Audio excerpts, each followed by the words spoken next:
हाँ जी, स्क्रीन दिख रही है ना सबको? Yes ma'am. ओके, सो आज थर्ड लेक्चर है बेटा। पिछले जो लेक्चर में हमने किया था वो था थर्मोडायनेमिक प्रोसेसेस। जो आइसोथर्मल प्रोसेस है, एडियाबैटिक प्रोसेस है, आइसोकोरिक, आइसोबारिक, इनके ग्राफ जो बन रहे थे वो डिस्कस किए थे। ठीक है, जो वर्क डन का फॉर्मूला आता है वो हम लोगों ने निकाला था। ठीक है, आज हम थोड़ा सा डिस्कशन करेंगे cyclic process, reversible process. Irreversible processes क्या होते हैं, ये एक थ्योरेटिकल है, थियोरेटिकल टॉपिक है, इसमें कुछ ज्यादा है नहीं, पर फिर भी हम समझेंगे कि इन प्रोसेसेस में क्या डिफरेंस है।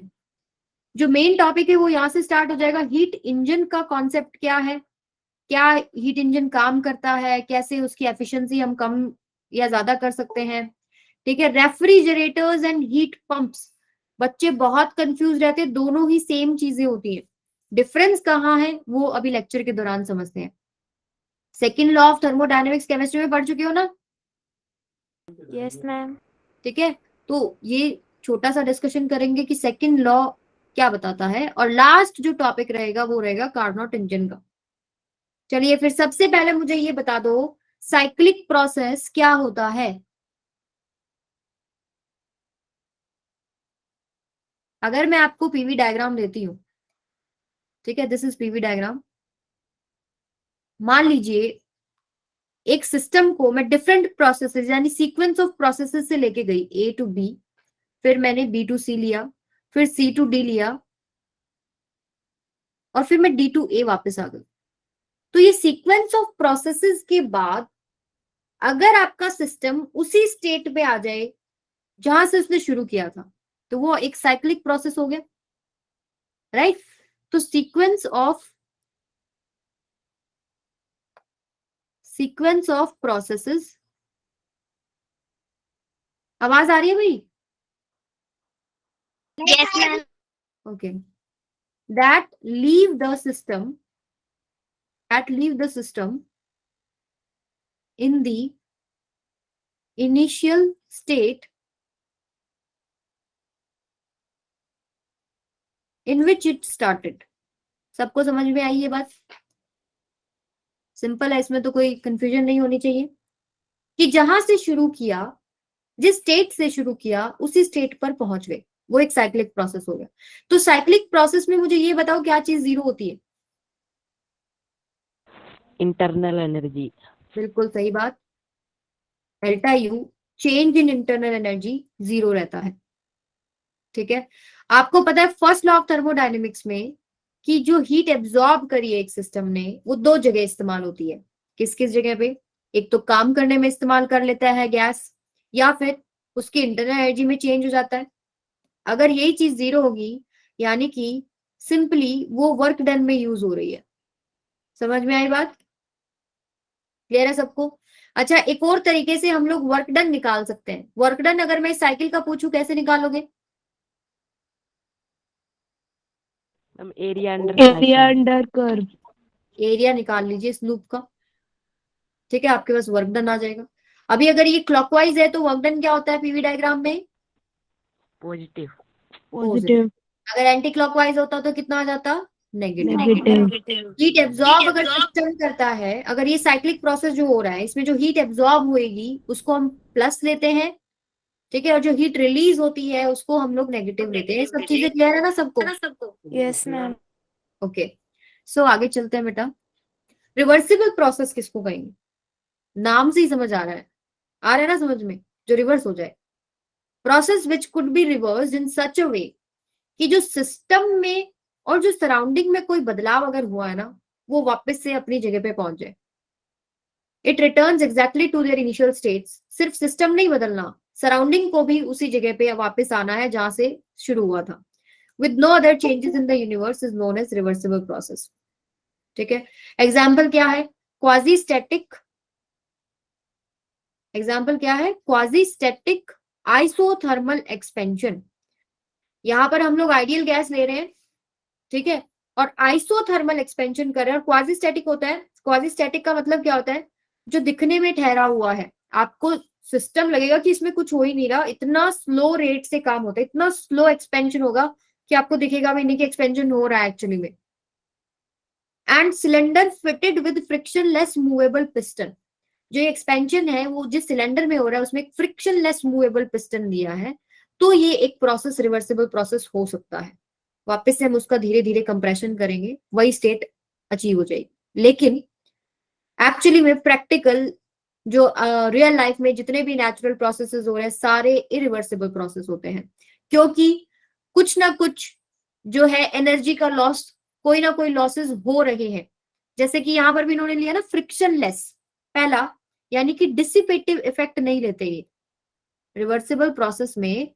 डिसिपेटिव इफेक्ट मतलब जैसे फ्रिक्शन की वजह से कोई एनर्जी लॉस हो गया, ठीक है, तो जो भी प्रोसेसेस जिनमें किसी भी तरीके का एनर्जी का लॉस हो गया तो वो नहीं लेना, no dissipative effect. And second condition क्या है कि वो बहुत स्लो होना चाहिए, क्वाजी स्टैटिक प्रोसेस होने चाहिए, ठीक है। तो पहली और दूसरी जब ये दोनों ही सेटिस्फाई होंगी तब एक प्रोसेस रिवर्सिबल हो सकता है, अदरवाइज नहीं होता। और ये आपके पास एक्चुअली में होता ही नहीं, क्योंकि डिसिपेटिव इफेक्ट कुछ ना कुछ जरूर जरूर रहेगा, आप उसको मिनिमाइज कर सकते हो, एलिमिनेट नहीं कर सकते हो।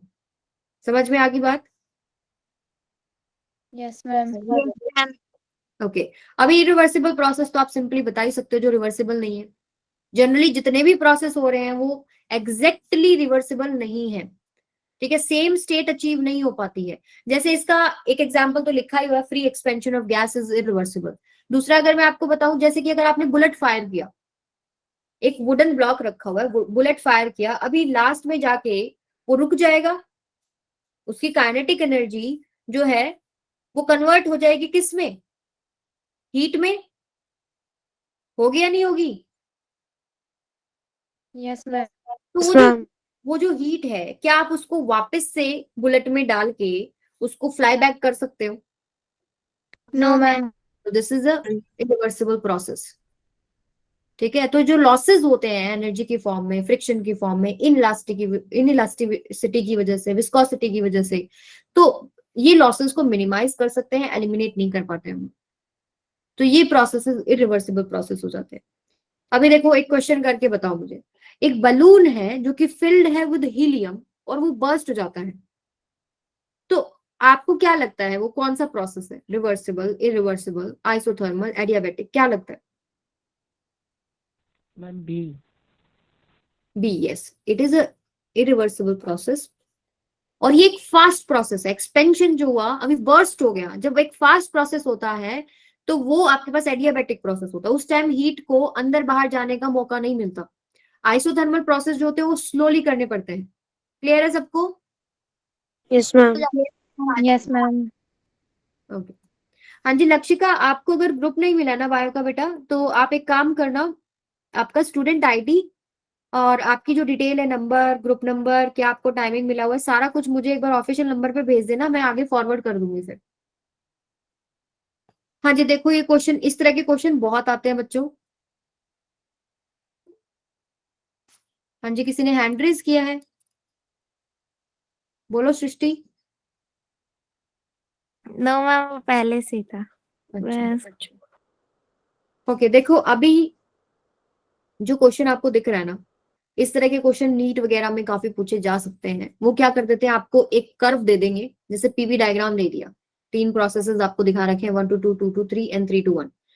एक इंफॉर्मेशन दे दी कि ये एडियाबैटिक कर्व है। एडियाबैटिक कर्व में क्या क्या आपको याद हो, पॉइजन इक्वेशन होती है, पी वी की पावर गामा इज कांस्टेंट, याद है किसी को? होती है या नहीं होती है? इसको हम लोगों ने यस मैम। टेम्परेचर की फॉर्म में भी बनाया था। टेम्परेचर की फॉर्म में क्या आई थी आपके पास, टी वी की पावर गामा माइनस में 1 इज इक्वल टू कॉन्स्टेंट। और ऐसे ही हम लोग प्रेशर की फॉर्म में भी बनाते हैं, ठीक है। तो ये इक्वेशंस एक तो आपको पता होनी चाहिए, पहली बात। दूसरा, आइसोथर्मल प्रोसेस में जैसे आपको पता है पीवी इज कांस्टेंट, ये चीजें आइसोबारिक प्रोसेस में जैसे प्रेशर अगर कांस्टेंट है तो आपके पास volume directly proportional to temperature हो जाता है। आइसोकोरिक में वॉल्यूम कांस्टेंट है, pressure directly proportional to temperature हो जाता है। तो ये चीजें जो है बैक ऑफ द माइंड में होनी चाहिए जब आप कर्व्स को डील करते हैं। समझ में आई बात? तो सबसे पहले जो अभी क्वेश्चन है वो क्या है कि 1 to 2 एक कर्व है जो कि एडियाबैटिक है। ये पीवी का डायग्राम है और इन्होंने इसके कोरस्पॉन्डिंग वीटी पूछा हुआ है कि क्या बनेगा। तो सबसे पहले जो एडियाबैटिक है, यहां पर देखो हमें वीटी बनाना है, राइट। तो वीटी का आपको ये चीज पता है कि अगर मैं ये वाली इक्वेशन लिखूं, टी V की पावर गामा माइनस में 1 इज कांस्टेंट। कांस्टेंट। तो इससे आपको एक चीज तो ये पता लग जाएगी कि यहाँ पर temperature is inversely proportional to volume, right. और ये आपके पास एक स्ट्रेट लाइन का कर्व नहीं देगा, यानी कि 1 to 2 के बीच में जो भी कर्व है वो स्ट्रेट लाइन वाला नहीं आएगा, ठीक है। तो जो स्ट्रेट लाइन वाला है वो काट दो एक तो। फिर हम ले लेते हैं आइसोबारिक प्रोसेस है, जैसे कि आपके पास ये वाला जो प्रोसेस है, ये वाला जो प्रोसेस है बेटा, आइसोबारिक कौन सा होगा? 3 to 2, ये 2 to 3 वाला, ये वाला जो प्रोसेस है ये आइसोबारिक है ना, है या नहीं है? प्रेशर कांस्टेंट है कि नहीं? Yes ma'am. तो आइसोबारिक प्रोसेस में आपको पता है volume directly proportional to temperature होता है या नहीं होता? Yes ma'am. और इसकी जो इक्वेशन, इसकी जो कर्व बनेगी वो एक स्ट्रेट लाइन होगी जो कि ओरिजिन से पास होती हुई जाएगी, ठीक है। जितना v बढ़ेगा उतना t बढ़ जाएगा बेसिकली। तो यहां पर देख लो जो आपके पास स्ट्रेट लाइन है 2 to 3 में, ये वाली भी नहीं है 2 to 3 में स्ट्रेट लाइन, ये भी नहीं है, एक ऑलरेडी हम काट चुके हैं, बचा क्या? D, ठीक है। इसमें आप चेक कर लो आइसोकोरिक, जैसे ये अभी ये वाला प्रोसेस रहेगा ना, देखना 3 to 1, यहाँ देखो आइसोकोरिक है, यानी वॉल्यूम जो है कांस्टेंट है इस प्रोसेस में। तो यहाँ देख लो आइसोकोरिक है 3 to 1, वॉल्यूम बदल रहा है क्या यहाँ? No ma'am. No ma'am. तो ये सब चीजें, इक्वेशंस जो है बैक ऑफ द माइंड में रखिए, एक एक कर्व को एनालाइज करते हुए देखो कि स्ट्रेट लाइन कब बन रहा है, कर्व्ड कब बन रहा है, इन चीजों को देखोगे तो वीटी कर्व बन जाएगा। समझ में आ गई बात सबको? Yes ma'am.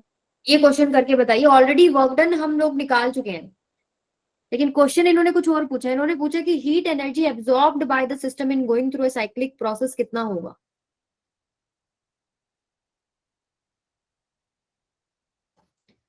बताइए। ये जो कर्व आपको दिख रहा है इससे आप ये तो बता दोगे कि वर्क डन कितना है। वर्क डन तो सिंपली इसका एरिया ही होता है, यही तो वर्क डन हो गया, यस मैम। ठीक है। पूछा क्या है? हीट एनर्जी एब्जॉर्ब्ड कितना है। तो आपको दिख रहा है जो ये लूप बना हुआ है ये साइक्लिक है। साइक्लिक प्रोसेस के लिए क्या चीज जीरो हो जाती है? Change in internal energy zero. और अभी हमने पढ़ा हुआ है first law delta Q is equal to delta U plus में डेल्टा डब्ल्यू। ये चीज अगर जीरो है बेटा तो जो वर्क डन होएगा वही तो आपके पास हीट एनर्जी एब्जॉर्ब्ड होगा। Delta Q is equal to delta W, तो सिंपली आपको वर्क डन ही निकालना है। एरिया बता दो इसका कितना आ रहा है फटाफट। Ma'am C answer. यस, 10 का स्क्वायर पाई। और जूल क्यों आया? क्योंकि जो यूनिट्स है आपकी वो किसमें है? स्टैंडर्ड यूनिट्स है, न्यूटन पर मीटर स्क्वायर में, वॉल्यूम मीटर क्यूब में होता है। तो आपके पास जो एनर्जी आएगी वो जूल में आएगी। क्लियर है सबको? हाँ जी, यस मैम। में आ रहा है?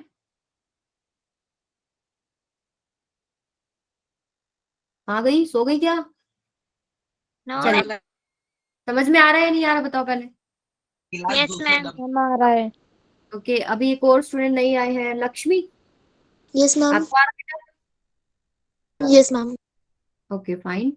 तो अभी देखो कि अभी जो टॉपिक्स आएंगे, अभी जो इसमें फॉर्मूले आते हैं वो सारे फॉर्मूले आपको पता होने चाहिए। पहली बात, डायरेक्ट फॉर्मूला बेस्ड क्वेश्चन ही आते हैं, ज्यादा मुश्किल क्वेश्चन नहीं बनते हैं। जो मुश्किल बनेंगे वो हम लोग सैटरडे को डिस्कस करेंगे, ठीक है। तो हीट इंजन क्या होता है? हीट इंजन एक ऐसा डिवाइस है जो कि थर्मल एनर्जी को कन्वर्ट कर देगा एक यूजफुल फॉर्म ऑफ एनर्जी में या वर्क में। थर्मल जो एनर्जी है एक सिस्टम के पास, उसको किसी यूजफुल एनर्जी में कन्वर्ट करना, जिस डिवाइस के पास ये कैपेबिलिटी है, वो हीट इंजन कहलाएगा।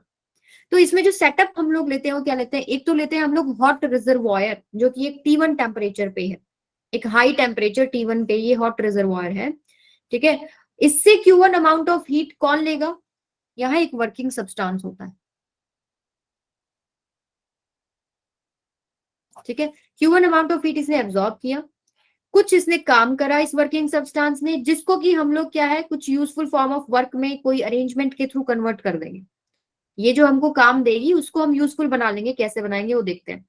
तो इसने Q1 अमाउंट ऑफ हीट लिया, कुछ एनर्जी इसने यूज कर दी काम करने में, जो बची हुई थी वो इसने इसको कहाँ दे दी? कोल्ड रिजर्वॉयर, जो कि एक T2 टेम्परेचर पे, T2 टेम्परेचर के ऊपर है। इसको हम लोग सोर्स भी बोल देते हैं और इसको हम लोग सिंक भी बोल देते हैं, यहाँ तक सबको क्लियर है सबको? Yes, ma'am. तो यहाँ पर आपको जो ध्यान रखनी है, जो हम लोग हॉट साइड ले रहे हैं, हॉट रिजर्वॉयर है जो सोर्स है, उसके लिए हम नोटेशन ले रहे हैं 1, ठीक है, वहां से जो हीट एब्जॉर्ब हुई वो Q1। कोल्ड रिजर्वॉयर के लिए नोटेशन लेते हैं T2, यहाँ हीट जो जाती है इसको हम लेते हैं Q2। अगर वर्किंग सब्सटेंस कोई काम कर रहा है, ठीक है, इसका सिंबल हम लोगों ने ऊपर कर दिया, अगर वर्किंग सब्सटेंस के ऊपर कुछ काम होता तो हम इसको उल्टा कर देते, ठीक है। जब हम रेफ्रिजरेटर और हीट पंप का बात करेंगे ना, तो वहां भी मैं आपको बताऊंगी ये जो चीज है इधर हो जाएगी, Q2 इससे एक्सट्रैक्ट होगी और Q1 इस रिजर्वॉयर को दी जाएगी, और जो वर्क डन है वो इस वर्किंग सब्सटेंस पे होगी। ये एरोज चेंज हो जाएंगी, सिंपल, बस 1 और 2 में कभी कंफ्यूज नहीं होगी। अभी बात करते हैं हम लोग, इसमें 4 मेजर स्टेप्स रहेंगे। एक तो लेते हैं हम लोग वर्किंग सब्सटेंस, ठीक है। वर्किंग सब्सटेंस जो आपके पास, मान लीजिए ये आपके पास एक सिलेंडर है, इसमें मैंने पिस्टन फिट किया हुआ है, इसके अंदर मैंने कोई गैस फिल करी है, इसके ऊपर मैं कुछ थर्मोडायनेमिकल प्रोसेसेस करूंगी, जैसे isothermal expansion, compression, adiabatic expansion, compression. तो जब ये साइकिल होती है तो कुछ साइकिल्स में क्या होगा कि T1 जो आपके पास सोर्स है उससे कुछ Q1 amount of heat absorb होगा, कुछ साइकिल्स में क्या होगा, जो आपके पास T2 जो एक सिंक है उसको Q2 amount of heat reject होगा। और इस साइकिल के दौरान जो नेट काम होगा ना, जो काम एक सिस्टम ने किया, वो किसी एक अरेंजमेंट के थ्रू एनवायरमेंट में दे दिया जाएगा। अब वो कैसे होगा, देखो एग्जांपल दे रही हूं मैं आपको। जैसे कि मान लीजिए इसी को, इस पिस्टन को मैं कनेक्ट कर दूं एक शाफ्ट के थ्रू एक टायर से, तो यहाँ बात आप एक बार सोचे जरा, अगर एक्सपेंशन या कंप्रेशन होता है तो क्या ये मूव नहीं करेगा? Yes, ma'am. राइट। तो यानी हमने इसकी थर्मल एनर्जी को एक यूजफुल फॉर्म ऑफ वर्क में कन्वर्ट कर दिया। जो आपके कार्स होते हैं ना उसमें ये चीजें यूज होती है, ठीक है, वहां ऐसे सिलेंडर फिटेड होते हैं बहुत सारे, ठीक है, उनमें कंप्रेशन एक्सपेंशन होता है जिससे मूवमेंट होती है। वो आप जब, अगर कोई मैथ्स का स्टूडेंट है तो इंजीनियरिंग करोगे तो वहां देखोगे, अभी आपके लिए बस इतना ही जरूरी है। तो देखिए अभी हमारे लिए जो न्यूमेरिकल्स पॉइंट ऑफ व्यू से इंपॉर्टेंट है वो क्या है, एफिशिएंसी ऑफ हीट इंजन क्या है। एफिशिएंसी सिंपली बेटा होता है कितना आउटपुट आपको मिल रहा है डिवाइडेड बाय में कितना आपने इनपुट दिया है। क्या चाहिए हमको, हमको आउटपुट ज्यादा चाहिए और इनपुट हमको कम देना पड़े, उसकी एफिशिएंसी ज्यादा हो जाएगी, यही चाहिए ना। तो अभी देखो इसमें आउटपुट क्या है, what is output here, working substance ने जो काम किया W, जिसको हम लोग यूज कर रहे हैं, वही तो आउटपुट है। तो W बाय में इनपुट क्या दिया, जो उसने Q1 अमाउंट ऑफ हीट को एब्जॉर्ब किया, दिस इज Q1। एक चीज और याद रखें ना, देखिए Q1 amount of heat absorb हुआ, कुछ से काम कर लिया, कुछ इसमें रिजेक्ट होगी। क्या मैं इसको ऐसे नहीं लिख सकती कि Q1 माइनस में Q2 ही तो W है, लिख Yes, सकते हैं इसको ma'am. ऐसे? तो ये चीज हम लोग यहाँ लिख लेते हैं, चली गई मैं यहाँ W की जगह, तो इसको लिख सकते हैं Q1 माइनस में Q2 बाय में Q2, this is equal to कितना हो जाएगा, Q1, ये हो जाएगा 1 माइनस में Q2 बाय में Q1। तो एफिशिएंसी का फॉर्मूला ये भी होता है। अभी एफिशिएंसी यूनिटी नहीं होती, यूनिटी का मतलब हो गया 100%। 100% का मतलब क्या हो गया, 100% का मतलब ये हो गया कि इसने जितना अमाउंट ऑफ हीट एब्जॉर्ब किया उसने सारा का सारा वर्क में कन्वर्ट कर दिया। आप लोगों ने केमिस्ट्री में पढ़ा है सेकंड लॉ में, क्या ऐसा पॉसिबल है? No, ma'am. नहीं पॉसिबल। तो यानी कि यूनिटी नहीं होती है, उससे कुछ ना कुछ कम ही रहेगी। क्लियर है सबको? Yes, ma'am. Yes, ma'am. Okay. तो अभी बात करते हैं, कुछ क्वेश्चंस करते हैं एक दो। Heat engine is involve with the exchange of, एक हीट इंजन है जिसमें इतनी तरीके की एनर्जीज हैं, कुछ एब्जॉर्ब हुई हैं, कुछ रिलीज हुई हैं। तो ड्यूरिंग वन साइकिल, एक साइकिल की बात करें तो एफिशिएंसी आती है 50%। परसेंटेज में जब आता है, जब आप जो आपके पास फ्रैक्शन में वैल्यू आएगी ना W/Q1, उसको आप 100 से मल्टीप्लाई करो तो परसेंटेज बन जाती है। तो इसको फ्रैक्शन में बना लो, 50/100 कितना हो गया, 1/2। तो पूछा क्या है कि Q माइनस Q कितना है, ये चीज पूछी हुई है। एफिशिएंसी बेटा फॉर्मूला क्या है, क्या वर्क डन करा सिस्टम ने डिवाइडेड बाय में जो हीट एब्जॉर्ब हुई, यही है ना? Yes, ma'am. राइट। तो अभी आपको ये चीज पता है कि साइक्लिक प्रोसेस के दौरान जो आपके पास नेट हीट जो एब्जॉर्ब होगी क्यू नेट, वही तो वर्क डन के इक्वल होएगा, नेट वर्क डन, क्योंकि डेल्टा यू तो 0 है ना, तो जो क्यू नेट है वही डब्ल्यू नेट के इक्वल होगा।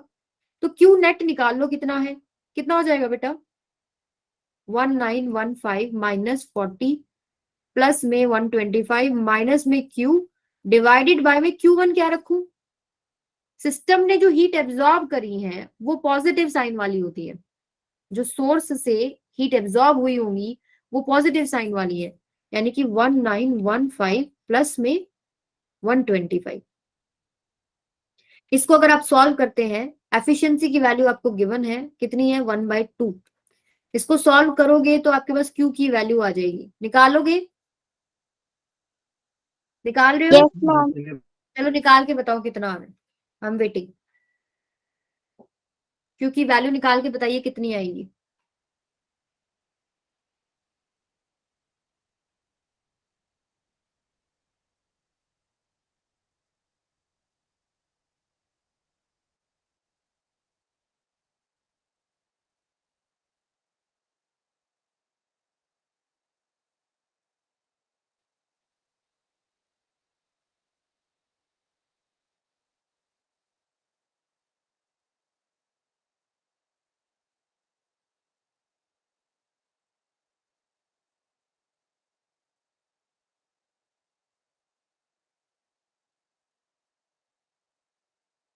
Ma'am Yes. एक बार क्वेश्चन दोबारा एक्सप्लेन कर दो।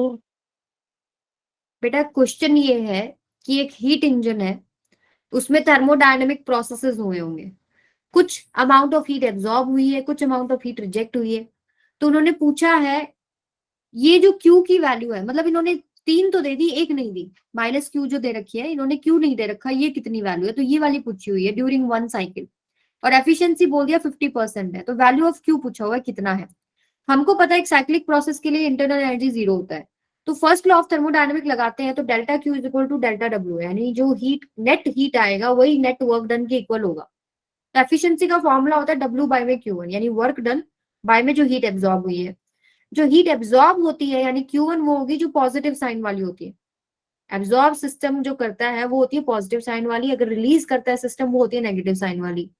ठीक है, तो Q1 ले ली जो पॉजिटिव है, हाँ जी 980 जूल इज राइट आंसर, और W क्या ले लिया, जो नेट Q आ रहा है 1915 माइनस 40 प्लस 125 माइनस Q, और एफिशिएंसी दे रखी है 1/2, पुट करोगे Q आ जाएगा। इसको आप एक और तरीके से भी समझ सकते हो, सिंपल वाला अगर मैं आपको बताऊं, 1 माइनस में Q2 बाई Q1 निकाली है ना अभी, एफिशिएंसी निकाली है। Yes ma'am. Q1 थी वो हीट जो सोर्स से एब्जॉर्ब हुई है बाय सिस्टम, यानी सिस्टम जो हीट को एब्जॉर्ब करता है, जो सिस्टम के अंदर हीट जाती है वो होती है पॉजिटिव, ये आप लोगे पॉजिटिव, सिंपली 1 माइनस में इसके लिए लिखोगे 1915 प्लस में 125 जैसे यहाँ लिखा है, और ऊपर सिर्फ आप ये ले सकते हो जो आपके पास वैल्यू जो है Q2 क्या है, जो सिंक को रिजेक्ट हुई, यानी सिस्टम ने जो हीट रिजेक्ट करी है जो बाहर जा रही है, यानी आप ले सकते हो यहाँ पे क्या 40 प्लस में Q। ठीक है, अगर आप इसको सॉल्व करेंगे, ईटा की वैल्यू 1/2 पुट करेंगे तो यहां से भी आंसर आ जाएगा। यहाँ सिर्फ आपको कॉन्सेप्ट लगाना है हीट का, जो नेगेटिव वाली है वो सिंक को चली गई, जो पॉजिटिव वाली है वो सोर्स से ली गई है। ठीक है, तो आप Q2 बाई Q1 करके भी कर सकते हो, और अदरवाइज आप ये वाला जो फॉर्मूला है इससे भी कर सकते हो। क्लियर है सबको? Yes ma'am. ठीक है, अभी बात करते हैं हम लोग रेफ्रिजरेटर और हीट पंप की। बच्चे बहुत कंफ्यूज रहते हैं। मेरी आवाज सबको क्लियर आ रही है बेटा? Yes, तो ma'am. आप ओके, रेफ्रिजरेटर और हीट पंप में बहुत कंफ्यूजन रहता है। रेफ्रिजरेटर और हीट पंप एक ही चीज होती है। जब हम लोग बात करते हैं फ्रिज के अंदर के स्पेस की, वहां हम क्या चाहते हैं, कूलिंग, कूलिंग चाहते हैं ना, Yes, ma'am. Yes, ma'am. तो वहां हो गया रेफ्रिजरेटर वाला कॉन्सेप्ट।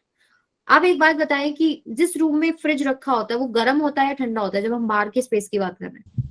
गर्म होगा, क्योंकि जो फ्रिज है वो हीट को रिजेक्ट करता है बाहर की तरफ, फूड से तो वो हीट लेता है और रूम को हीट देता है। तो जब हम बाहर की तरफ बात करते हैं तो वो हम हीट पंप की बात कर रहे हैं। जब फ्रिज के अंदर की स्पेस की बात करें जहां हमको कूलिंग करना है, तो हम उसको रेफ्रिजरेटर बोल देते हैं। और ये होता क्या है, जो अभी तक हम लोग कर रहे थे हीट इंजन में, सोर्स से Q1 अमाउंट ऑफ हीट लिया, वर्किंग सब्सटेंस ने उससे W वर्क किया, और Q2 amount of heat sink को दे दिया। रेफ्रिजरेटर में उल्टा है।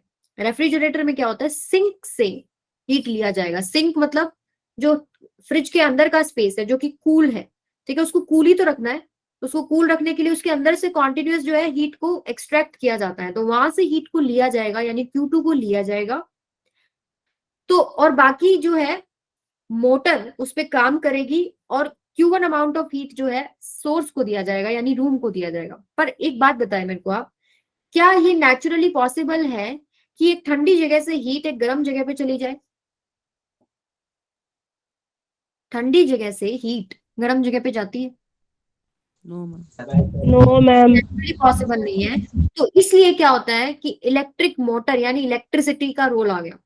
बाहर से अब आपको कुछ ऐसा काम करना पड़ेगा कि उस सिंक से हीट को आप एक्सट्रैक्ट कर पाओ और रूम को दे पाओ, जो कि अभी एक गर्म टेम्परेचर पे है।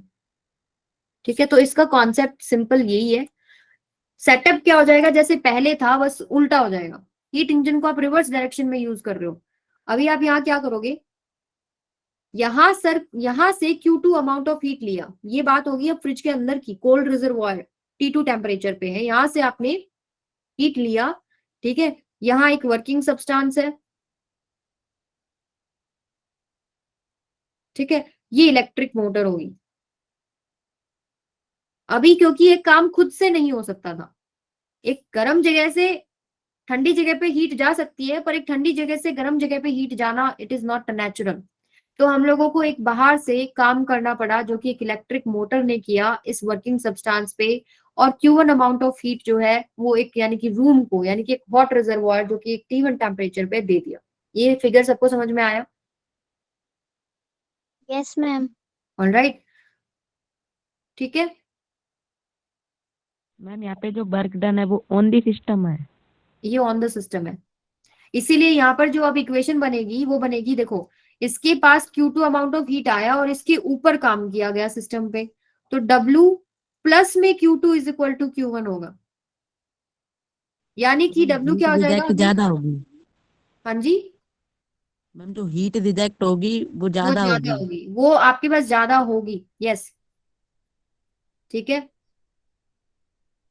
इसको इसमें आप ये भी समझ सकते हो कि मान लीजिए आपके पास जितना एनर्जी आपका बिजली का लगा ना, उससे ज्यादा आप एक्चुअली रूम को दे पा रहे हो। यहाँ तो सिर्फ W ही काम करा ना, जो बिजली का बिल आएगा वो तो इसकी वजह से आएगा, ठीक है, लेकिन जो आपके पास हीट जा रही है वो W प्लस में Q2 जा रही है, आपको फायदा हो रहा है यहाँ पे। ठीक है, क्लियर है सबको? Yes ma'am. Yes, ma'am. Okay, तो अभी जब हम रेफ्रिजरेटर्स और हीट पंप की बात करते हैं बेटा, वहां हम लोग बात करते हैं किसकी, कोफिशिएंट ऑफ परफॉर्मेंस की, एफिशिएंसी की नहीं, परफॉर्मेंस की। हमको क्या चाहिए, मान लीजिए 10 कंपनी के फ्रिज रखे हैं आपके पास, आपको कौन सी फ्रिज अच्छी लगेगी, जो Q1 जो है ज्यादा से ज्यादा एक्सट्रैक्ट कर सके और बिजली का खर्चा हमारा कम हो जाए, यानी कि कोफिशिएंट ऑफ परफॉर्मेंस अल्फा क्या हो जाएगा, Q1 बाय में, सॉरी Q2 बाय में W।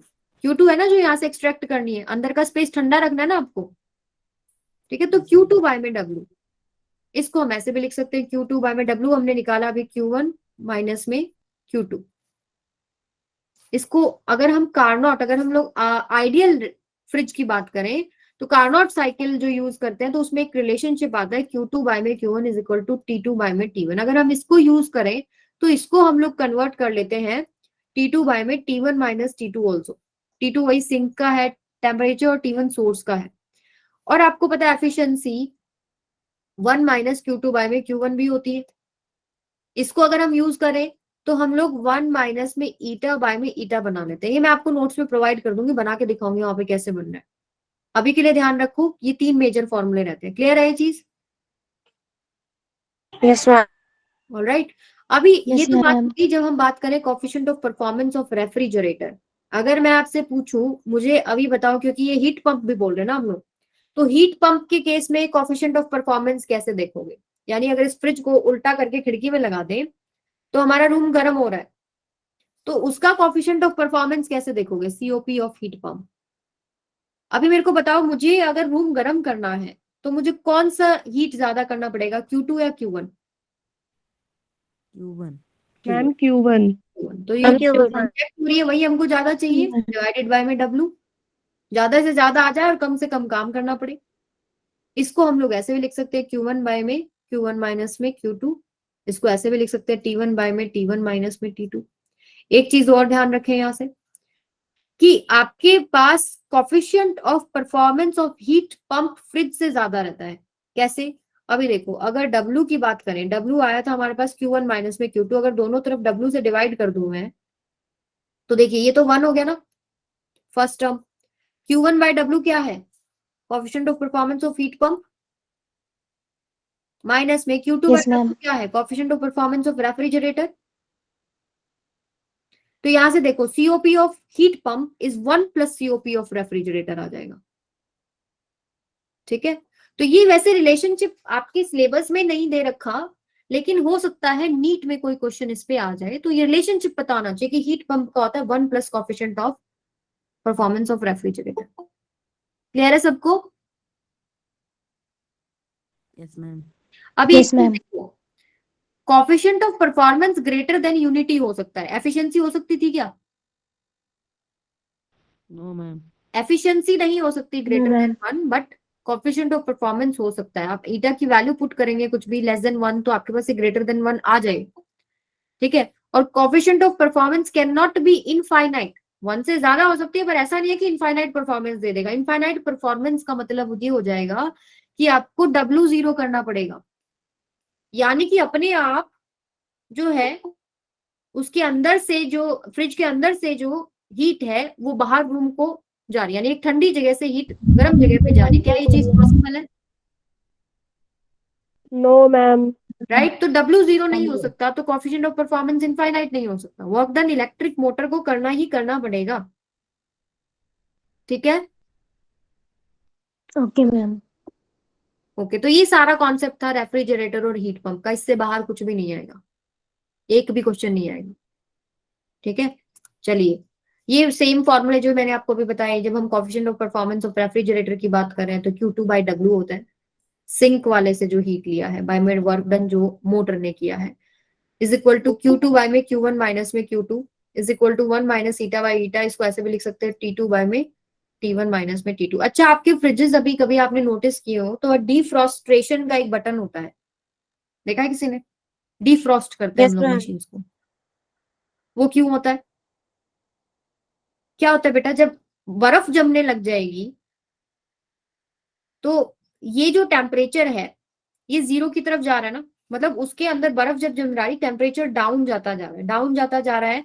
तो ये जो डिफरेंस है, ये तो T1 तो चेंज हो नहीं रहा, T1 जो आपके पास रूम का टेम्परेचर है, ये जो डिफरेंस है ये बढ़ेगा, ये बढ़ेगा, तो कोफिशिएंट ऑफ परफॉर्मेंस घटेगा। ठीक है, इसलिए हम लोगों को फ्रिज को डिफ्रॉस्ट करना पड़ता है ताकि उसकी एफिशिएंसी बनी रहे। आई बात समझ में? Yes, ma'am. Yes, ma'am. Okay, चलिए फिर एक क्वेश्चन करें इसी के ऊपर, बहुत इजी इजी है। An engine has efficiency of 30%, यानी आपको क्या दे रखा है? ईटा। हीट इंजन की एफिशिएंसी ईटा है, उसको हम फ्रिज की तरह यूज कर रहे हैं, बाकी सभी कंडीशन सेम है। कोफिशिएंट ऑफ परफॉर्मेंस क्या हो जाएगा?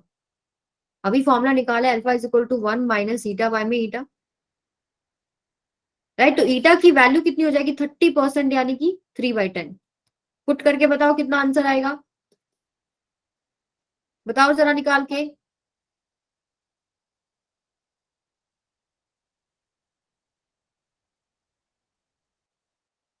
मधु बेटा आपके पास मैथ्स है ना? Yes, ma'am. मैम तो जी बेटा ये वाला ग्रुप नहीं पॉसिबल होगा आपके लिए, मैं पूरा टाइमिंग दूंगी आपको, ठीक है? ये बायो वाला ग्रुप है।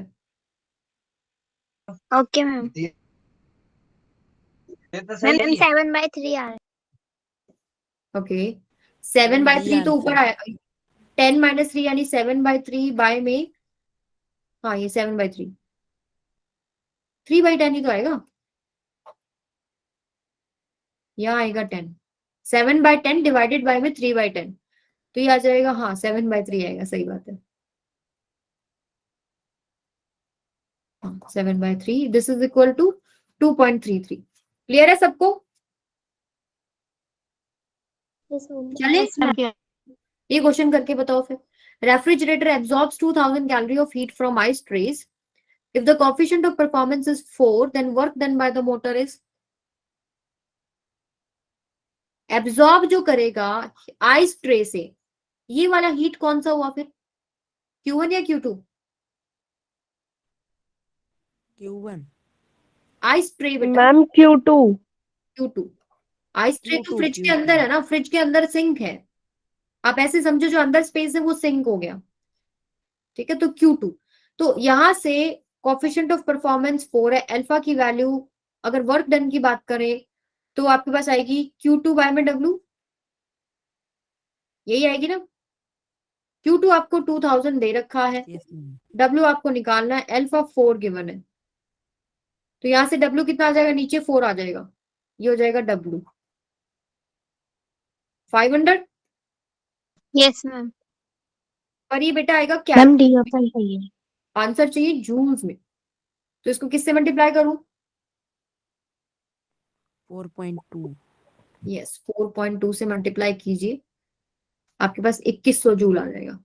क्लियर है सबको? Yes, ma'am. अभी बात करते हैं थोड़ी सी सेकंड लॉ के बारे में, आप ऑलरेडी पढ़ चुके हैं, रिवाइज करा देती हूँ फटाफट। फर्स्ट लॉ ऑफ थर्मोडायनेमिक्स आपको बताता है law of conservation of energy, यानी कि क्यू अमाउंट ऑफ हीट अगर सिस्टम एब्जॉर्ब कर रहा है तो कुछ वर्क में जा रही है, कुछ इसकी इंटरनल एनर्जी में यूज हो रही है। लेकिन फर्स्ट लॉ काफी चीजें नहीं बता पाता। फर्स्ट लॉ ये नहीं बता सकता कि हीट जो फ्लो करेगी वो किस डायरेक्शन में करेगी। क्या वो आपके पास वाटर बॉडी से कोल्डर बॉडी की तरफ जा रही है, कोल्डर बॉडी से वाटर बॉडी की तरफ जा रही है, तो डायरेक्शन नहीं बता पाता। दूसरी बात, जो प्रोसेसेस अपने आप होते हैं, ठीक है, वो एक्सप्लेन है लॉ ऑफ थर्मोडायनेमिक्स से। लेकिन अगर कंजर्वेशन ऑफ एनर्जी प्रोसेसेस में आप दिखा दोगे तो अगर वो नेचुरली भी नहीं हो रहे तो भी वो फर्स्ट लॉ के अकॉर्डिंग ठीक है, वहां कंजर्वेशन ऑफ एनर्जी अगर हो रहा है तो। लेकिन जो नॉन स्पॉन्टेनियस प्रोसेस है, जैसे कि अगर आपके पास जो कोल्डर ऑब्जेक्ट साइड जो है, यानी कोल्डर ऑब्जेक्ट है, वहां से हीट एक हॉटर ऑब्जेक्ट की तरफ नहीं जा सकती, जैसे रेफ्रिजरेटर का केस देखा, क्योंकि ये एक नॉन स्पॉन्टेनियस प्रोसेस है, नेचुरल प्रोसेस नहीं है। नेचुरली एक हॉटर साइड से कोल्डर साइड की तरफ जाता है। तो इस प्रोसेस को करने के लिए एक इलेक्ट्रिक मोटर की जरूरत पड़ी, अपने आप ये प्रोसेस नहीं होते, ठीक है? तो सेकंड लॉ ऑफ थर्मोडायनेमिक्स हमको कौन से प्रोसेसेस पॉसिबल हैं, कौन से प्रोसेसेस पॉसिबल नहीं है, वो बात करता है। अभी जब हम हीट इंजन की बात कर रहे हैं तो वहां हमने देखा कि एफिशिएंसी 100% नहीं होती है। यस, नहीं होती है, वो सेकंड लॉ ही बता रहा है कि सारी की सारी हीट वर्क में नहीं कन्वर्ट होती। क्यों नहीं होती? क्योंकि कुछ ना कुछ लॉसेस हो जाते हैं। ऐसा नहीं होता कि आपके पास सारी की सारी वर्क में कन्वर्ट हो जाएगी। वहां उन्होंने एक लिमिटेशन लगा दी कि एफिशिएंसी 100% नहीं हो सकती है। ऐसा नहीं हो सकता कि कोल्ड रिजर्वॉयर यानी कि सिंक की आपको जरूरत ही ना पड़े, यानी सारी हीट अगर वर्क में जा रही है तो सिंक की क्या जरूरत है, वहां Q2 जाएगा ही नहीं कुछ। तो ये चीज पॉसिबल नहीं होती है, ये सेकंड लॉ ऑफ थर्मोडायनेमिक्स कहता है। क्लियर है सबको? Yes, ma'am. ओके। इसमें एक दो स्टेटमेंट्स हैं, जैसे कैल्विन प्लैंक स्टेटमेंट क्या क्या कहती है कि कोई भी प्रोसेस ऐसा पॉसिबल नहीं है कि वो सिर्फ और सिर्फ हीट एब्जॉर्ब करके सारी की सारी वर्क में कन्वर्ट कर दे। No process is possible whose sole result is the absorption of heat from reservoir and the complete conversion of heat into work। ऐसा पॉसिबल नहीं है। यही चीज हम बोल रहे हैं ना कि एफिशिएंसी 100% नहीं है। स्टेटमेंट का मतलब यही है, यानी heat engine works on this statement. Second, अगर हम बात करें क्लॉसियस स्टेटमेंट, ये क्या कहती है? No process is possible whose result is the transfer of heat from colder object to hotter object। ऐसे कोई प्रोसेस नहीं है जिसका रिजल्ट ये हो जाए कि कोल्डर ऑब्जेक्ट से अपने आप एक हॉटर ऑब्जेक्ट की तरफ हीट फ्लो कर जाएगी। आपको अलग से उस पर काम करना पड़ेगा टू डू दिस प्रोसेस, क्योंकि नेचुरल प्रोसेस नहीं है। जैसे कि रेफ्रिजरेटर हो गया, वहां इलेक्ट्रिक मोटर का रोल आ गया था। क्लियर है सबको? Yes, ma'am. लास्ट टॉपिक है कार्नोट इंजन, ठीक है? कार्नोट इंजन भी एक हीट इंजन है, रिवर्सिबल हीट इंजन है। क्या है ये? Reversible heat engine.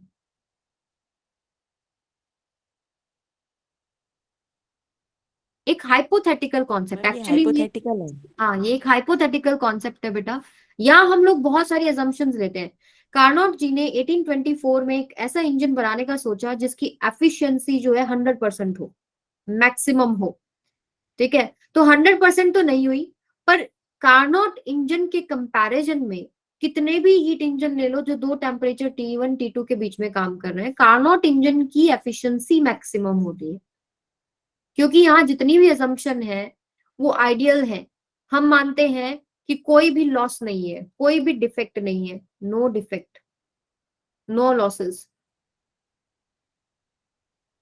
ठीक है, रिवर्सिबल प्रोसेसेस हैं सारे। ठीक है, और आपको पता है नेचुरली, प्रैक्टिकली कि रिवर्सिबल प्रोसेसेस होते नहीं है, कुछ ना कुछ लॉसेस होते ही होते हैं। तो ये एक हाइपोथेटिकल कॉन्सेप्ट होता है। क्लियर हो गया सबको? ऑलराइट। तो इसमें जब हम लोग एक सिस्टम लेते हैं, मान लीजिए यहाँ हम लोगों ने एक वर्किंग सब्सटेंस लिया, एक आइडियल गैस ले ली, इसके अंदर एक फ्रिक्शनलेस पिस्टन ले लिया, तो 4 प्रोसेसेस करते हैं हम इसके ऊपर। पहला आइसोथर्मल एक्सपेंशन, स्लोली करेंगे। ठीक है, बहुत स्लोली, और उसकी वॉल्स को परफेक्टली क्या रखते हैं हम लोग, कंडक्टिंग। ठीक है, आप क्या करोगे, धीरे धीरे धीरे धीरे उसको बढ़ाओगे। इसके नीचे हम रख देते हैं सोर्स। सोर्स आपके पास है जिससे कितनी भी हीट आप ले लो, इसका टेम्परेचर में कोई बदलाव नहीं आता। ठीक है, यहां इसका धीरे धीरे एक्सपेंशन करेंगे। ये P1 V1 से P2 V2 चला जाएगा, टेम्परेचर रहेगा T1। फिर हम लोग क्या करते हैं, इसका एडियाबैटिक एक्सपेंशन। एडियाबैटिक एक्सपेंशन करने के लिए इसको एक हम इंसुलेटेड पैड के ऊपर रखते हैं। इंसुलेटेड पैड के ऊपर हम इस सिस्टम को जब रखेंगे, और हम क्या करेंगे, एक्सपेंशन, इसके ऊपर हम छोटे छोटे ना वेट्स रखते हैं पहले, फिर हम सडनली उन वेट्स को जब हटा लेते हैं तो आपके पास एडियाबैटिक एक्सपेंशन होता है। उस जब एडियाबैटिक एक्सपेंशन करोगे तो बेटा इसकी वॉल्स को हम परफेक्टली इंसुलेटेड भी रखते हैं, सो दैट हीट ना आ सके ना जा सके। तो एडियाबैटिक एक्सपेंशन में जब वर्क डन होगा वो एट द कॉस्ट ऑफ इसकी इंटरनल एनर्जी होगा, क्योंकि बाहर से तो एनर्जी आती नहीं। अब उसको काम करना है अगर वर्किंग सब्सटेंस को, तो वो कहाँ से एनर्जी लेगा, उसकी खुद की इंटरनल एनर्जी से लेता है। यानी इसका टेम्परेचर ड्रॉप करता है। अगर यहाँ पर उसने T1 मेंटेन किया हुआ था, यहाँ T2 आ जाएगा, और P2 V2 से P3 V3 इसका वॉल्यूम और प्रेशर होगा। फिर हम क्या करते हैं, आइसोथर्मल कंप्रेशन। अगेन हम लोग क्या करेंगे, इसको सिंक पे रखेंगे। अब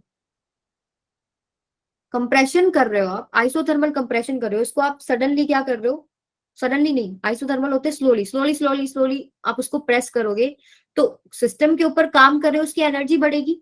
लेकिन आइसोथर्मल रखना है आपको तो परफेक्टली कंडक्टिंग वॉल्स रख लेंगे कि जो हीट है वो सिंक की तरफ जाती रहे और उसका आइसोथर्मल नेचर जो है वो बना रहे। लास्ट जो है प्रोसेस वो है एडियाबैटिक कंप्रेशन। उस केस में अगेन हम लोग क्या करेंगे, इंसुलेटेड पैड के ऊपर ही रखेंगे इसको। इंसुलेटेड पैड के ऊपर हम इसको रखेंगे और हम इसको क्या करेंगे, फास्ट कंप्रेशन करेंगे। अभी देखो ये इंसुलेटेड वॉल भी होंगी इसकी, जब हम इसको कंप्रेस करेंगे, सिस्टम पे काम करेंगे, अभी हीट जो इसकी बढ़े गई वो कहीं बाहर नहीं जा सकती, तो इसका जो इंटरनल एनर्जी है वो बढ़ जाएगा, यानी कि इसका टेम्परेचर बढ़ जाएगा, अगेन T1 टेम्परेचर पे आ जाएगा। सारा प्रोसेस समझ में आ गया? Yes clear? मैम। तो बेसिकली हमको 4 मेजर प्रोसेस करने, isothermal expansion, isothermal compression, adiabatic expansion, adiabatic compression. Alright. तो ये हम लोगों ने पीछे वाले लेक्चर में ना वर्क डन के फॉर्मूले निकाले थे, तो नोट से गो थ्रू हो जाना। वर्क डन हम लोग वहां निकाल चुके हैं। तो यहाँ देखिए A to B का जो प्रोसेस है ये आइसोथर्मल कंप्रेशन है। आइसोथर्मल कंप्रेशन,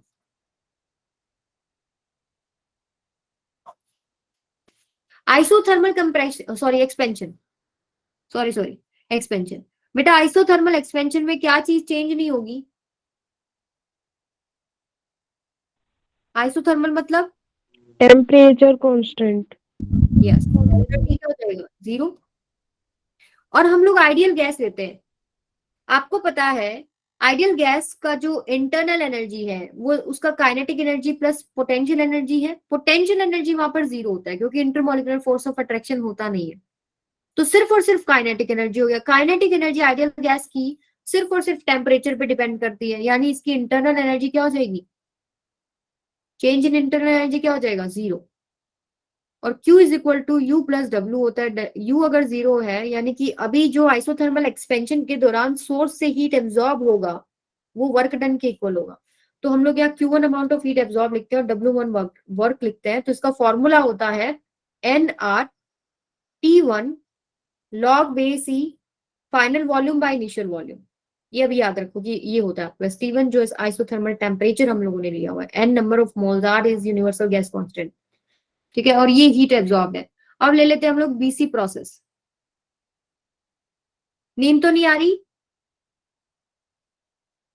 नींद आ रही है सबको? मैम बस थोड़ा सा रह गया फिर थर्मोडायनेमिक्स कंप्लीट ही हो जाएगा, ठीक है। तो एडियाबैटिक एक्सपेंशन हम लोग फास्ट एक्सपेंशन करते हैं, लेकिन यहाँ पे डेल्टा Q 0 रहता है। तो देखो डेल्टा Q जब 0 होता है, फर्स्ट लॉ से आपको पता लगेगा कि change in internal energy basically negative of work done ही आएगा। Q is equal to U plus W, imagine कीजिए Q 0 delta U minus delta W हो जाएगा। तो यहाँ पर जो वर्क डन होगा उसका फॉर्मूला क्या होता है, वो आपके पास होता है बेटा NR फाइनल टेम्परेचर। यहाँ आप बनेगा, देखो यहाँ जब एडियाबैटिक एक्सपेंशन होता है तो यहाँ जो वर्क डन होगा उसके लिए जो एनर्जी चाहिए वो उसकी इंटरनल एनर्जी से आता है। जब इंटरनल एनर्जी कम होगी तो टेम्परेचर ड्रॉप कर जाता है, ठीक है। तो यहाँ पर टेम्परेचर जो जा रहा है वो है आपके पास T2, फाइनल टेम्परेचर जो है वो T2 माइनस में T1 डिवाइडेड बाय में 1 माइनस में गामा, ठीक है। जो CD प्रोसेस है, CD प्रोसेस है isothermal compression. Isothermal compression slowly करा जाएगा अगेन, उसकी वॉल्स को परफेक्टली कंडक्टिंग रखेंगे सो दैट उसमें अगर जो हीट बढ़ रही है वो फटाफट से बाहर चली जाए, टेम्परेचर कांस्टेंट रहे। तो यहाँ पे हीट बाहर आएगी, सिंक की तरफ जाएगी ये हीट, ठीक है। तो ये जो Q2 है यही आपके पास W3 के इक्वल हो जाएगा। पहला वर्क डन, दूसरा, ये इसको हम तीसरा मान रहे हैं। पहली वाली हीट एब्जॉर्ब हुई थी जब आइसोथर्मल एक्सपेंशन था, दूसरी जो हीट रिजेक्ट हो रही है सिंक को वो है Q2 आइसोथर्मल कंप्रेशन में। This is equal to NR, अभी एडियाबैटिक एक्सपेंशन किया तो यहाँ टेम्परेचर T2 आ गया था, तो यही सेम टेम्परेचर रखेंगे NR T2 लॉग बेस ई, वॉल्यूम बताओ क्या हो जाएगा, V4 है यहाँ पे और इधर V3 है, V4 बाय में V3, और डेल्टा U कितना हो जाएगा, minus of this work done. अब लास्ट जो प्रोसेस है बेटा वो है DA। DA प्रोसेस है एडियाबैटिक कंप्रेशन, एडियाबैटिक कंप्रेशन। यहां पर देखो जब हम फास्ट कंप्रेशन करेंगे, इंसुलेटेड पैड पे रख दिया, उसकी वॉल्स को हम लोगों ने परफेक्टली इंसुलेटेड रख दिया, फास्ट करेंगे, उसकी एनर्जी बढ़ा रहे हैं, सिस्टम पे काम कर रहे हैं, अभी उसका टेम्परेचर बढ़ जाएगा दोबारा से, ठीक है, T2 से T1।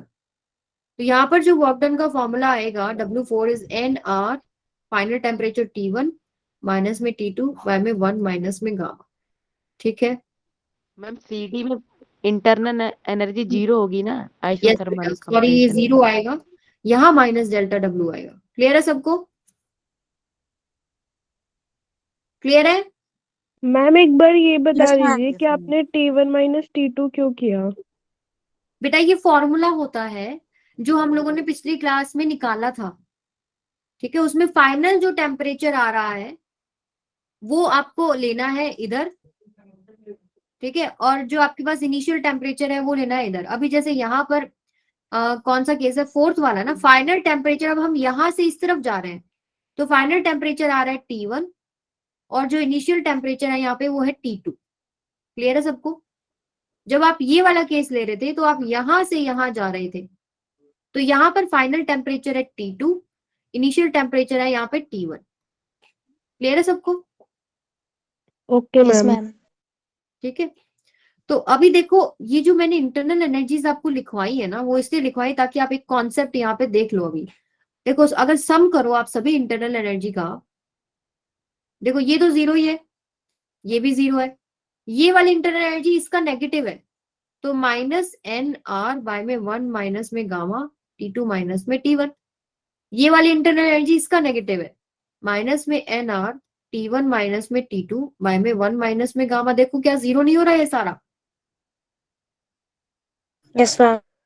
यानी कि Yes, एक ma'am. Cyclic Yes, ma'am. Process की इंटरनल एनर्जी 0 होती है, ये चीज प्रूव भी होगी।